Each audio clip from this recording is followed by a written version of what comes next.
August 7, 1944. A German observation post northeast of Mortagne, France.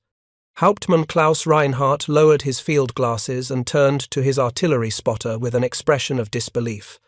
He had just watched something that violated every principle of artillery doctrine he had learned at the Officer Academy in Dresden. Before we jump back in, tell us where you're tuning in from, and if this story touches you, make sure you're subscribed because tomorrow I've saved something extra special for you. An American artillery battery was displacing. The entire battery, 6 howitzers, their crews, their ammunition, everything. They were moving at highway speeds along the road below, raising clouds of dust as they raced westward.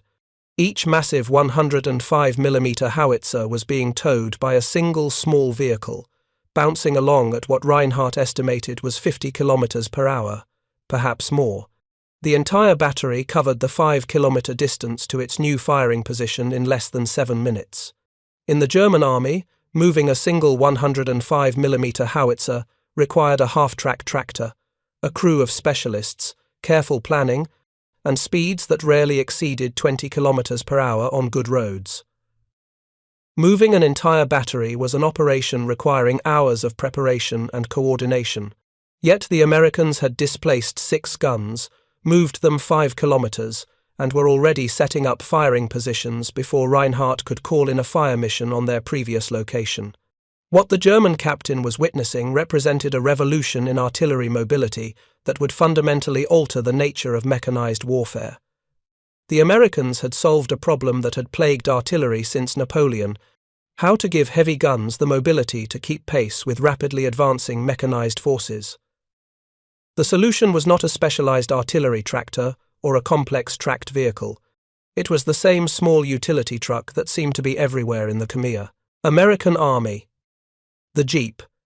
If you're enjoying this deep dive into the story, hit the subscribe button and let us know in the comments from where in the world you are watching from today. The marriage of the quarter-ton Jeep and the 105mm howitzer seemed impossible on paper. The M2A1 howitzer weighed 2,340 pounds in firing position. Add the M2A2 carriage with its split trail and pneumatic tyres, and the complete system weighed 4,260 pounds. Ammunition, tools, and accessories added another 500 pounds. The total weight approached 4,800 pounds, more than twice the weight of the Jeep itself. German artillery doctrine stated explicitly that towing vehicles should weigh at least as much as the weapon being towed, preferably more. The standard German tractor for the 105mm field howitzer was the SD KFZ 11 half-track, which weighed 7,700 pounds empty. This provided the mass and traction necessary to control a heavy gun on varied terrain. The idea of a vehicle weighing 2,100 pounds, towing a gun weighing 4,800 pounds, violated fundamental physics as German engineers understood it. Yet American field artillery battalions were doing exactly this, and doing it at speeds that made German mechanized artillery look stationary by comparison. The development of this capability had begun years before the first Jeep towed its first howitzer in combat. In 1940, as the United States Army watched German mechanized forces sweep through France, American artillery officers recognized a critical problem. The horse-drawn artillery that still equipped most American divisions would be catastrophically obsolete in modern mechanized warfare. The standard American divisional artillery piece was the M1 105mm howitzer, an excellent weapon introduced in 1928. It could fire a 33-pound shell to a maximum range of 12,300 yards.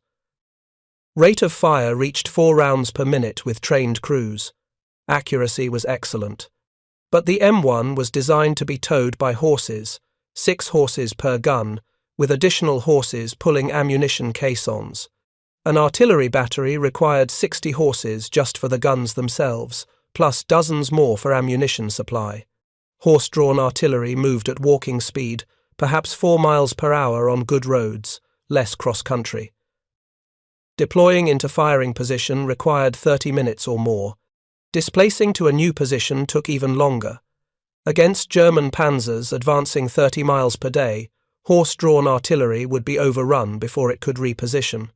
The armoured force, created in July 1940, needed mobile artillery that could keep pace with tanks. The initial solution seemed obvious: self-propelled guns, mounted on tank chassis. The Army began developing the M7 Priest, a 105mm howitzer mounted on an M3 tank chassis. The Priest was effective but expensive and complex. Each vehicle cost approximately $50,000 and required extensive maintenance. Production capacity was limited by the need to manufacture tank components. Most critically, self-propelled artillery consumed the same scarce resources as tanks themselves. Steel, armor plate, engines, and transmissions used in self-propelled guns meant fewer tanks reaching combat units. Field artillery officers sought an alternative. If infantry divisions could not afford self-propelled artillery, could conventional towed guns be made mobile enough to support mechanized operations? The answer required solving several problems simultaneously. The guns themselves needed modification for higher towing speeds. The towing vehicles needed sufficient power and reliability. Most critically, the combination needed to work without requiring specialized equipment or extensive training.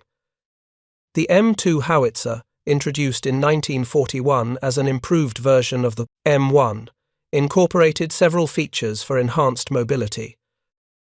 The carriage received larger wheels with pneumatic tires instead of the solid rubber tires of earlier models. The trail spades, which dug into the ground to stabilize the gun during firing, were redesigned to retract for towing. A spring-loaded equilibrator system balanced the barrel weight, making it easier to elevate and traverse the gun.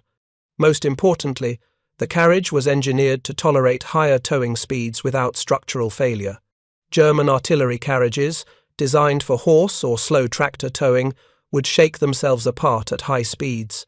The trails would crack, the wheels would fail, and the recoil mechanism would be damaged. American engineers designed the M2 carriage to withstand the shock loads of sustained high-speed towing over rough roads. Testing at Aberdeen Proving Ground in Maryland demonstrated that the M2 could be towed at 50 miles per hour on paved roads without damage. The second element was the towing vehicle. Initial testing used 2.5-ton trucks, which towed the howitzers easily but created logistical problems. The trucks were large, consumed significant fuel, and required trained drivers. Artillery battalions needed dozens of them, straining vehicle production capacity. Someone suggested trying the new quarter-ton truck that was being produced by the hundreds of thousands for reconnaissance and general utility purposes.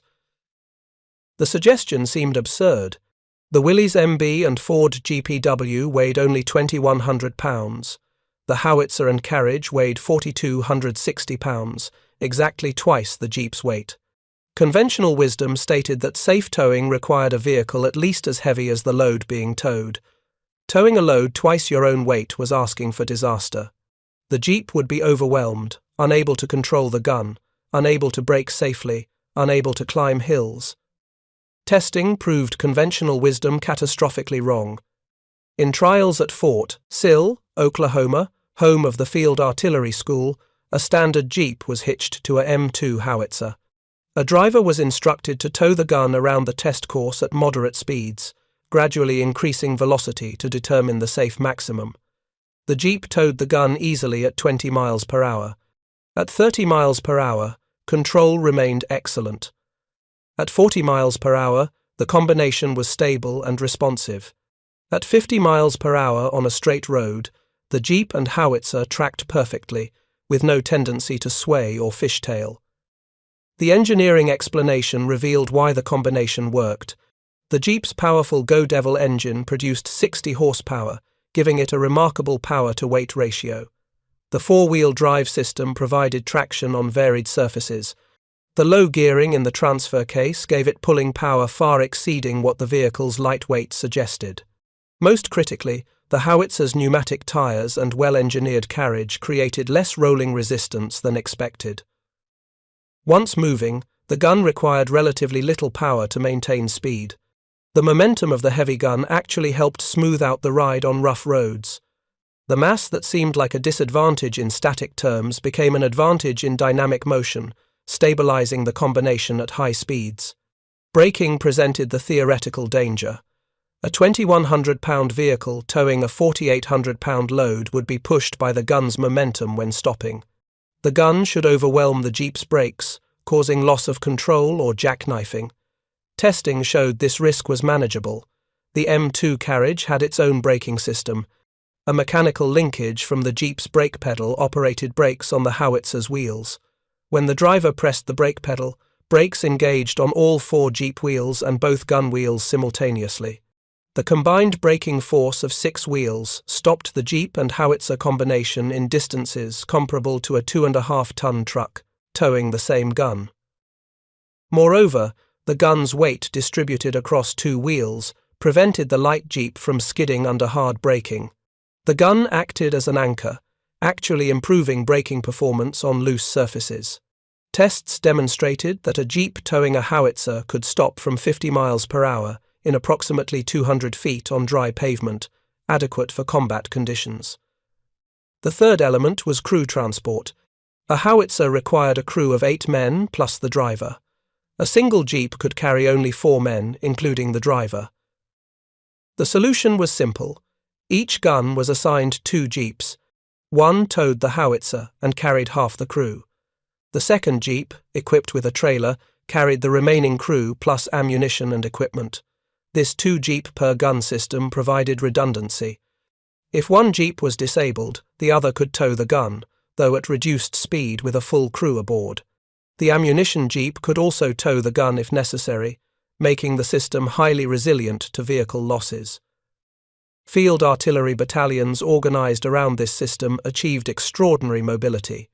A standard divisional artillery battalion consisted of 3 firing batteries, each with 6 howitzers. Including headquarters and service battery, a battalion operated 18 105mm howitzers. Under the Jeep tow system, each battalion required 36 Jeeps for the guns themselves, plus additional Jeeps for forward observers, fire direction centers, communications, and command functions. Total Jeep allocation approached 60 vehicles per battalion. This seemed like a large number until compared to alternatives. Equipping the same battalion with self-propelled M7 Priests would cost nearly $1 million just for the vehicles. Towing with half-tracks required 54 SDKFZ-11 equivalents, vehicles that cost $8,000 each and were in short supply. The Jeep solution cost approximately $700 per vehicle, or $42,000 for the entire battalion towing fleet. The cost difference was staggering. Self-propelled guns cost 24 times more than Jeep-towed guns for equivalent firepower. Training was equally efficient. Every soldier knew how to drive a Jeep. Every mechanic knew how to maintain one. Spare parts were universally available. Fuel consumption, while higher than hoped, was manageable. A Jeep towing a Howitzer consumed approximately 6 gallons per 100 miles at normal road speeds, twice the fuel consumption of an unladen Jeep, but far less than half-tracks or self-propelled guns. The first American artillery units to employ Jeep-towed 105mm howitzers in combat were the divisions that landed in North Africa during Operation Torch in November 1942. German observers initially paid little attention to American artillery tactics, focusing instead on tanks and infantry. This oversight was understandable. Artillery had been relatively static in North African fighting. Guns displaced occasionally but spent most time in established firing positions, supporting slow-moving infantry attacks. American artillery doctrine, however, emphasized mobility and rapid fire. Field artillery officers trained to displace quickly, moving guns to new positions before enemy counter-battery fire could locate them. The technique, called shoot and scoot, required moving guns immediately after firing several salvos. This prevented enemy artillery from plotting firing positions and returning fire. The system worked only if guns could move quickly enough to be gone before counter-battery fire arrived. German artillery doctrine was fundamentally different. German guns established firing positions with careful surveying and preparation. Ammunition was stockpiled. Firing data was calculated precisely. Once established, a battery remained in position for days or weeks, providing continuous fire support. Displacing was a complex operation requiring hours of preparation and execution. This doctrinal difference reflected different philosophies of artillery employment. Germans viewed artillery as semi-permanent fire support for specific sectors. Americans viewed artillery as mobile firepower that moved continuously to support fluid operations.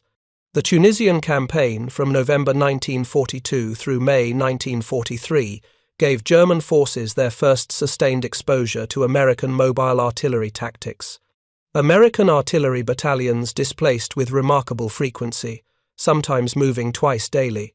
German counter-battery fire repeatedly struck positions that American guns had occupied an hour earlier. By the time German shells arrived, the American howitzers were miles away in new positions. German forward observers reported seeing American guns being towed at speeds that seemed impossible. Intelligence reports described the small American trucks towing heavy artillery, but senior officers dismissed these accounts as exaggeration.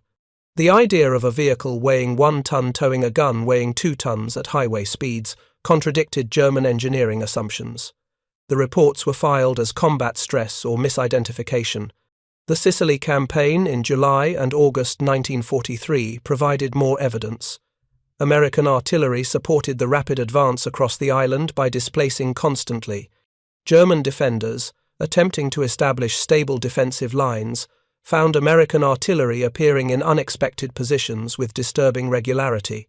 A battery would fire from one location, then materialize 5 miles away 30 minutes later, firing from a completely different direction. Preparing and narrating this story took us a lot of time, so if you are enjoying it, subscribe to our channel, it means a lot to us. Now back to the story. The confusion this created was profound. German infantry planning defensive positions could not predict where American artillery fire would originate. Strong points established to protect against fire from known American battery locations suddenly faced fire from new directions. The psychological impact was significant. German soldiers never felt safe from American artillery because the guns moved too quickly to track. If you find this story engaging, please take a moment to subscribe and enable notifications. It helps us continue producing in-depth content like this. The invasion of Italy, in September 1943, further demonstrated American artillery mobility. The mountainous Italian terrain seemed to favor defenders, with limited roads and numerous defensive positions. Yet American artillery moved through this difficult terrain with surprising ease. Jeeps towing howitzers negotiated mountain roads that German trucks and half-tracks struggled with. The four-wheel drive and low gearing allowed jeeps to climb grades that stopped conventional vehicles. German artillery officers captured in Italy provided the first detailed assessments of American mobile artillery tactics. Oberst Heinrich Schreiber, commander of an artillery regiment captured at Salerno, was interrogated extensively about his observations. His testimony revealed grudging respect for American methods. He stated that American artillery moved with a speed he had never imagined possible for towed guns.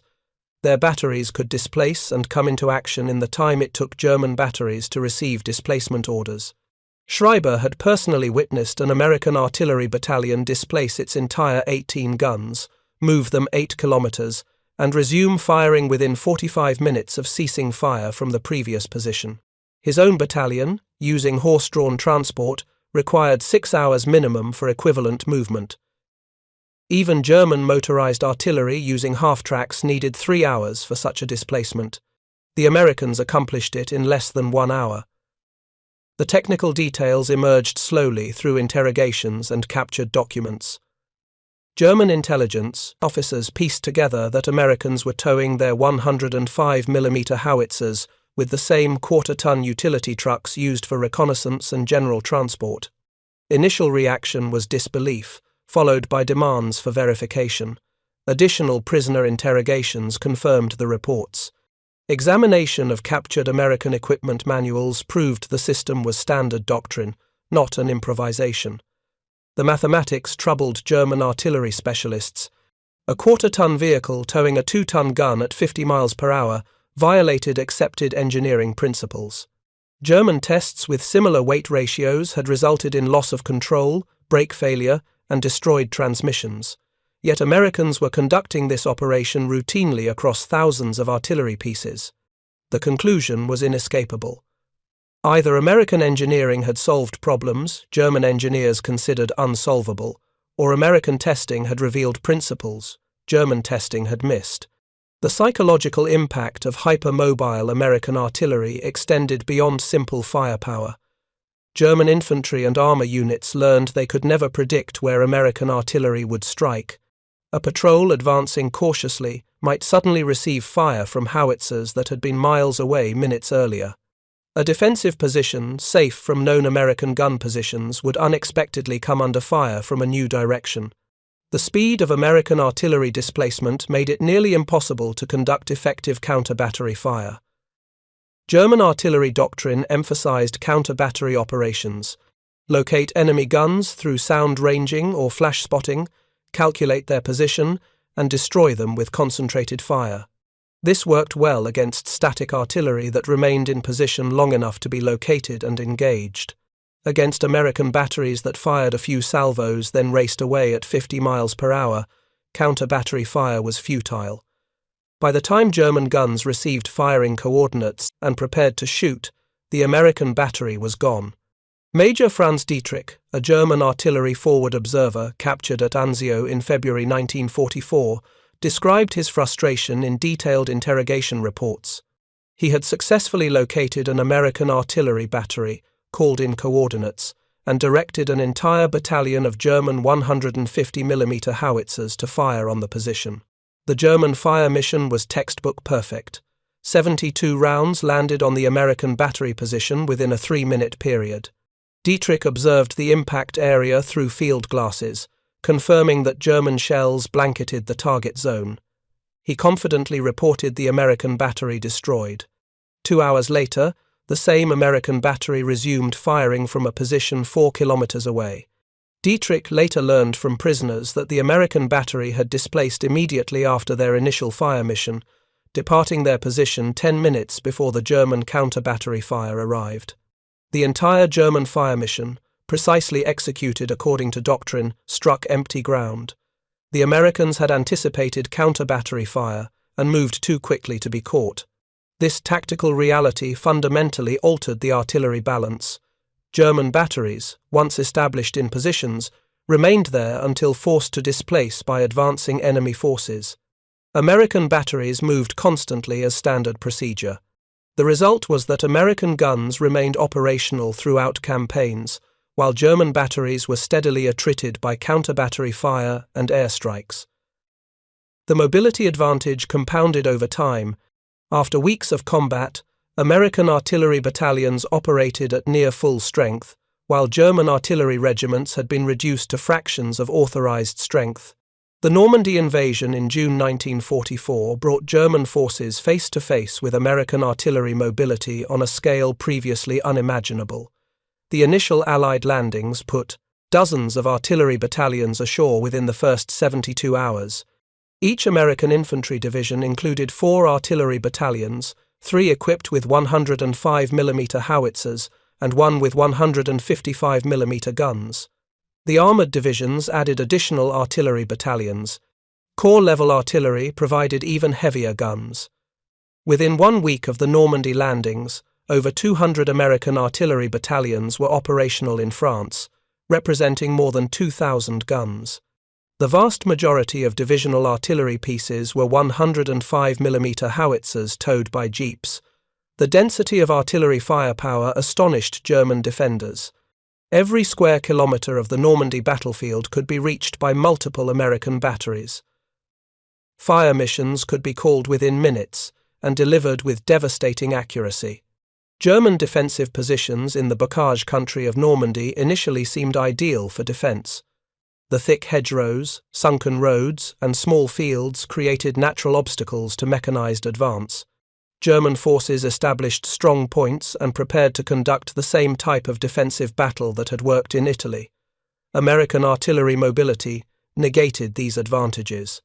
The hedgerows that channeled American infantry and tanks provided no protection from artillery fire that could strike from any direction at any moment. Oberst Ludwig Heilmann, commander of the 5th Parachute Division, experienced American artillery mobility firsthand during the fighting south of Carrington. His division established defensive positions anchored on the town of Saint-Lô, carefully sited to provide mutual support and protect against attack from expected directions. American artillery struck from directions Heilmann had not anticipated because those positions had been empty when his scouts last checked them hours earlier. Heilmann later described watching American guns being towed past his observation post at what he estimated was 80 kilometers per hour. The convoy of jeeps and howitzers moved so rapidly that by the time he could call for fire on the convoy, it had traveled beyond the range of his own artillery. The Americans displaced an entire battery while he was still organizing a response. Within 30 minutes, those same guns were firing on his positions from their new location several kilometers away. The speed advantage became even more pronounced during the American breakout from Normandy in late July 1944. Operation Cobra, launched on July 25, shattered German defenses and allowed American armored divisions to race into open country. The exploitation phase of the operation required artillery to advance at unprecedented speeds to maintain support for rapidly moving tank columns. Jeep-towed 105mm howitzers proved ideal for this mission. Artillery battalions leapfrogged forward, with batteries alternating between firing positions and movement. One battery would establish a position and provide fire support, while other batteries moved forward. Once the moving batteries reached new positions ahead of the front lines, they would take over fire missions while the rear battery displaced forward. This continuous rolling advance meant American tank columns always had artillery support, regardless of how fast they advanced. German forces attempting to establish blocking positions found themselves under artillery fire before they could finish digging in. American tank columns, supported by artillery that kept pace with their advance, overran hastily prepared German defences. The artillery moved so quickly that German commanders never had time to organize coherent defensive lines. By the time German reserves reached blocking positions, American artillery had already displaced forward to support the next phase of the advance.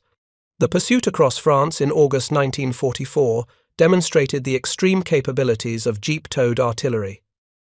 General George Patton's Third Army raced eastward, covering distances that made logistics officers despair.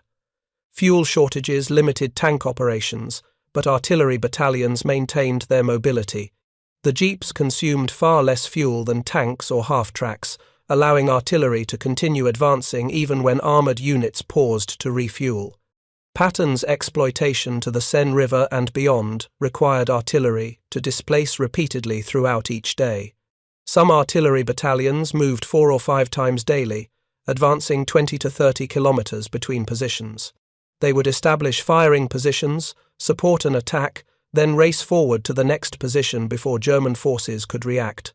The cumulative effect was that American advances maintained constant artillery support despite moving faster than any previous mechanized operations in military history. German forces retreating across France found themselves under nearly continuous artillery fire. The guns pursuing them moved faster than the retreating German columns.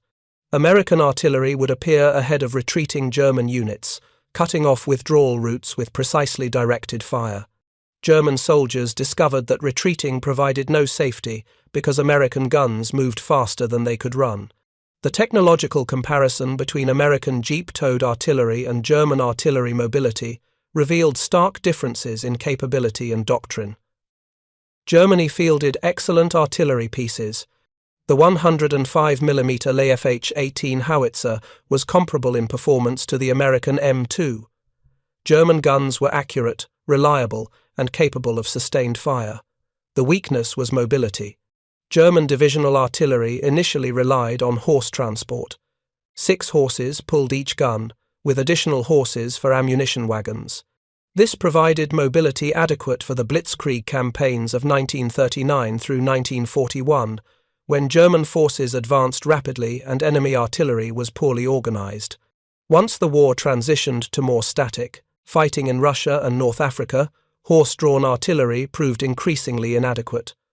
Motorized German divisions received half-tracks for artillery towing.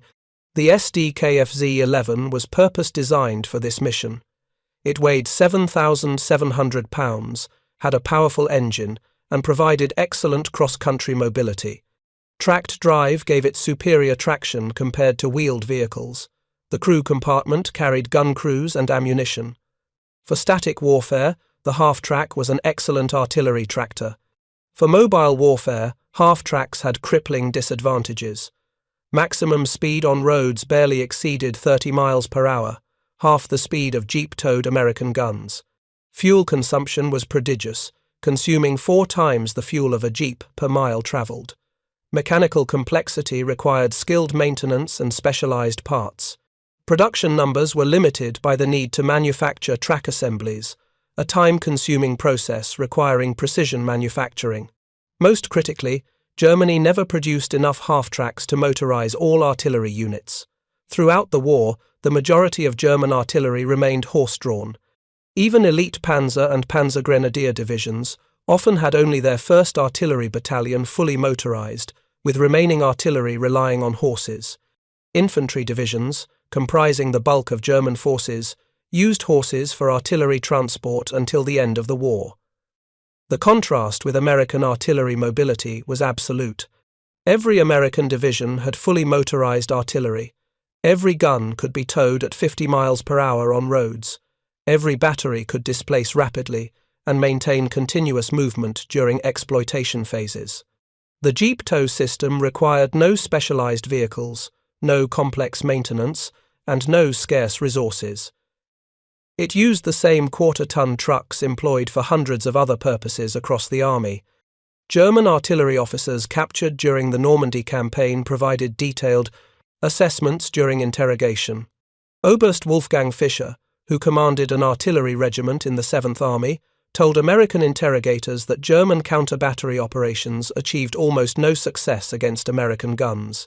His regiment had located American battery positions accurately through sound-ranging equipment, called for fire from German heavy artillery, and struck empty positions repeatedly. The Americans simply moved too quickly. Fischer estimated that American artillery displaced at least 3 times as rapidly as German motorized artillery and 10 times as rapidly as horse-drawn German batteries. This mobility differential meant American guns were essentially immune to counter-battery fire, while German positions were vulnerable to sustained attack. The cumulative effect over weeks of combat was that American artillery strength remained constant while German artillery was progressively destroyed. The most detailed German analysis came from General Major der Artillerie Erich Bärenfänger, captured in August 1944 during the Falaise pocket encirclement. Bärenfänger had commanded artillery for an entire corps and possessed extensive experience from both the Eastern and Western fronts. His interrogation reports provided comprehensive assessment of German versus American artillery capabilities. Bärenfänger stated that American artillery mobility rendered German counter-battery doctrine obsolete. German doctrine assumed that locating enemy guns allowed their destruction through massed fire. Against American batteries that displaced immediately after firing, this assumption failed. He calculated that American batteries averaged 15 to 20 minutes in any single firing position, while German counter-battery procedures required 30 to 40 minutes from initial detection to fire for effect. The mathematics were brutal. American guns could fire, displace, and be miles away before German counter-battery fire arrived. German guns, once located, remained in position for hours or days and could be systematically destroyed. The result was a steady attrition of German artillery capability, while American artillery operated with near impunity.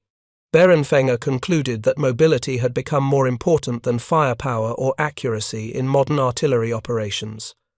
The technical achievement represented by the Jeep TOW system extended beyond simple vehicle design.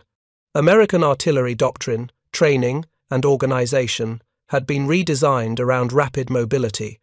Artillery crews trained extensively on displacement procedures, reducing the time required to prepare guns for movement and bring them back into action after displacement. Standard procedures allowed a well-trained crew to prepare a howitzer for towing in under 3 minutes. Fire direction centers used standardized procedures that allowed them to compute firing data rapidly. Communications equipment was designed to be packed and moved quickly.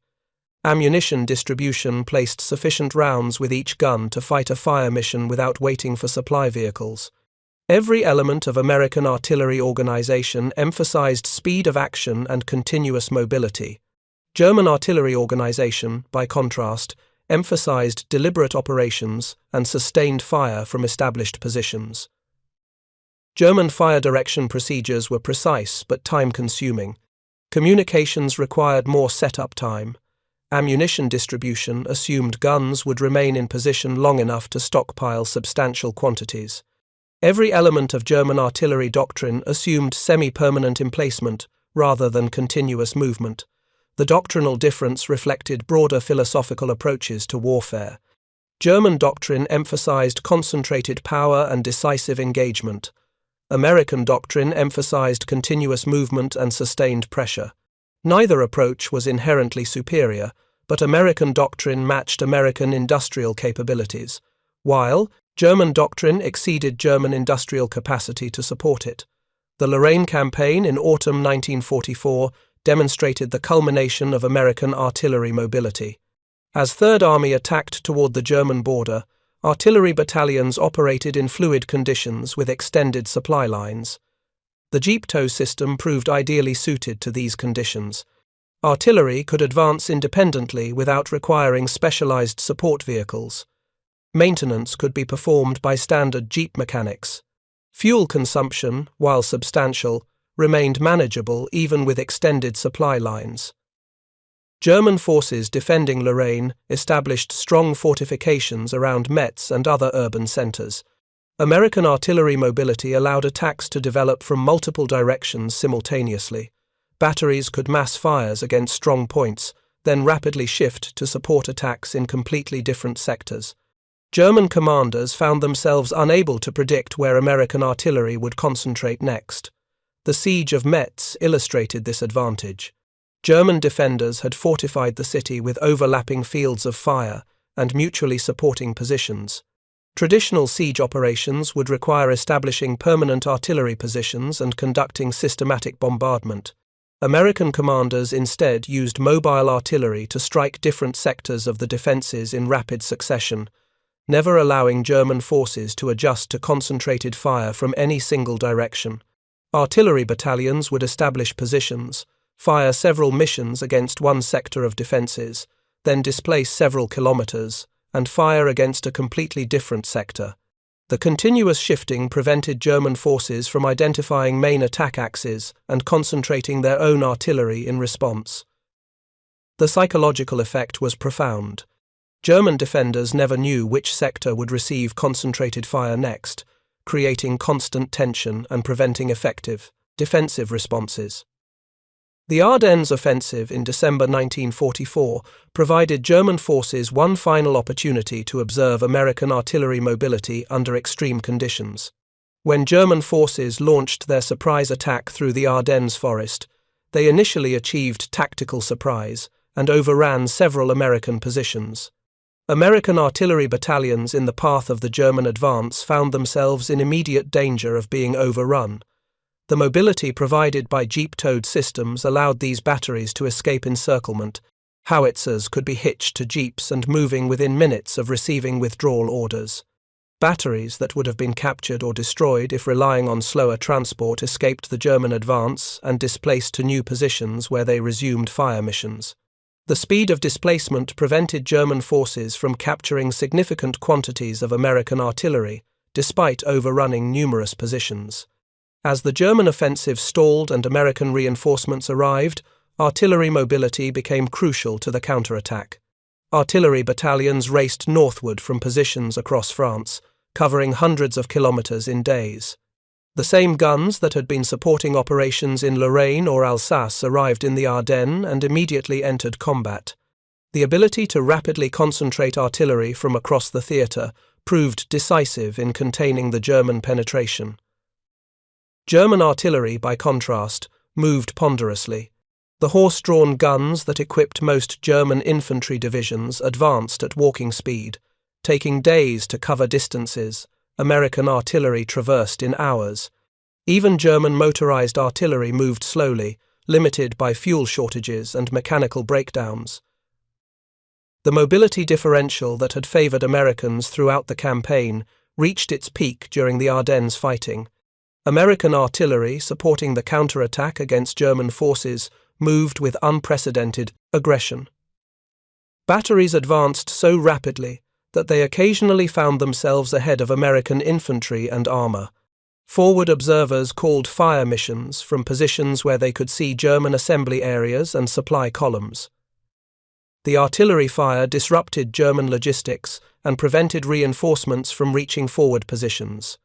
The final months of the war in spring 1945 saw American artillery advancing across Germany itself. The Rhine crossing operations required massive artillery preparation fires, followed by rapid displacement to support the exploitation inland. Jeep-towed howitzers provided the mobility necessary to maintain pressure on retreating German forces.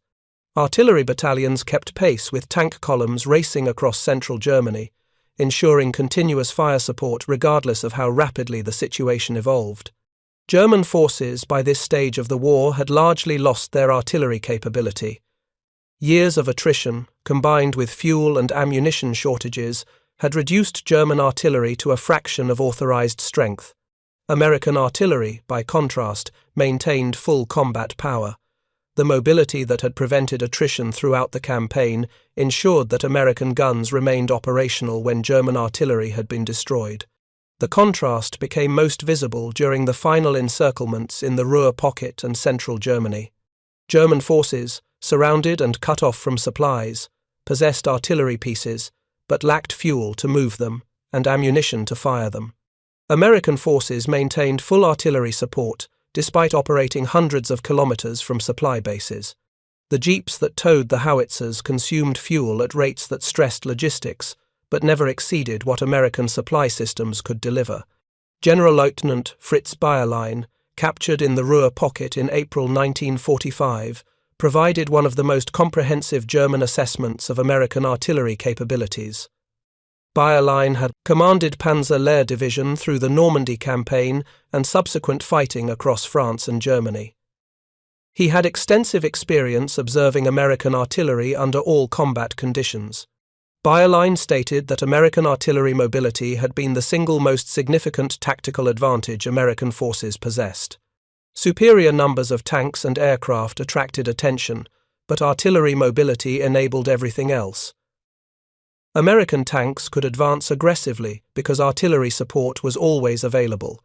American infantry could attack strongpoints because artillery could rapidly mass fires. American logistics could function because artillery prevented German counterattacks against supply lines. He calculated that American artillery could concentrate fires 3 to 4 times as rapidly as German artillery and could shift fires between targets 5 to 6 times as quickly. The cumulative effect was that American artillery delivered substantially more firepower than German artillery, despite roughly comparable numbers of tubes. The mobility advantage multiplied the effectiveness of each gun, making American artillery far more lethal than its numerical strength suggested.